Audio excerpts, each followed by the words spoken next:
Buju, Buduiwasanokwe, Indigenakaz, Migizi, Nindodem, Zagagani, Nindujiba. Hello, my name is Kimberly Migishik. I'm the Native American Tourism of Wisconsin Executive Director, and I would like to welcome you to Discover Native Wisconsin.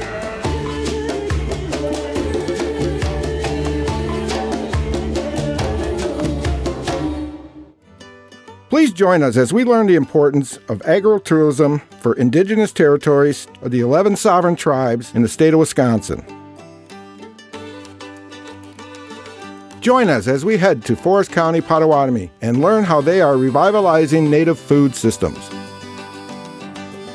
My name is Stephanie Rosio. I am the aquaponics technician and one of the farm technicians at the Forest County Potawatomi farm. Currently, I grow lettuce mostly in the aquaponics. I also grow tomatoes, cucumbers, peppers. So aquaponics is a mixture of aquaculture, which is growing of fish in captivity, and hydroponics, which is soilless growing. So you combine the two, and nutrient-rich water flows to the plants, and once it flows to the end, it is recycled back to the fish. With this type of system, you can actually grow the produce much faster, and it is very nutrient-rich, and actually the taste and quality is much better.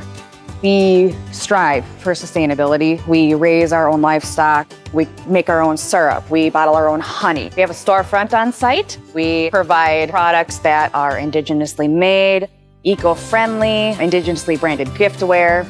We do it ourselves and be able to provide that fresh and good quality organic items to not only the tribal community, but to the surrounding communities and the public. Everybody helps everybody here. We are probably the most amazing team I've ever been a part of. So if you're ever passing through Leona, Wisconsin, we are more than welcoming over at the Forest County Potawatomi farm.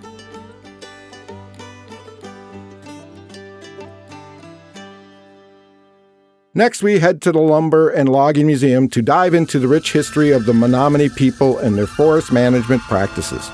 David Greeno, I'm the Tribal Historic Preservation Officer for the Menominee tribe. The Menominee Reservation was established in 1854, and it was here that Menominee had settled 135,000 acres of forested land that our chief wanted us to live on. The Menominees followed that philosophy of cutting only the dead and down timber, but years after that found the value of the trees themselves and started cutting some of the trees for logs and floating them down the Wolf River and other rivers here.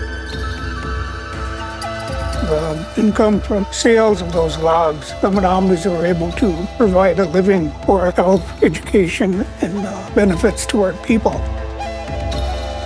This is the Menominee Logging Museum. It's a replica of late 1800s logging camp comprised of 7 log buildings filled with logging artifacts. And this is where the lumberjacks had their meals. Within the bunkhouses where the lumberjacks slept. Saw filer shack. In there we have a number of saws of the logging era. We have the horse barn where the blacksmiths took care of the horses.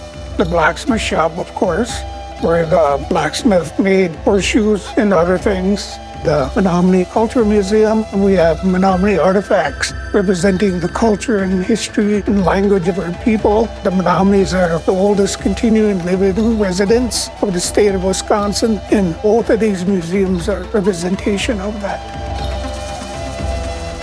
Next, we meet up with the rice chief of Mole Lake Sokaogon to learn the cultural significance of wild rice and their cultivation practices. A rice chief is one of the people that help regulate the lakes when we can harvest.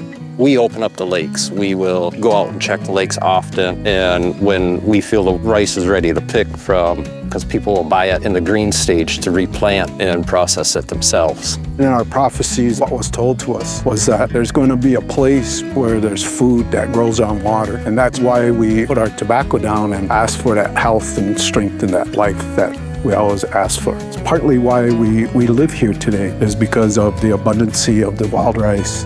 Wild rice mainly grows in the mud areas. They'll emerge through the water and sit on the top of the water. And as we're going through the rice, the picker will lean some over and then tap it. And as we're going, they'll get a rhythm. They'll just keep going back and forth on each side of the boat.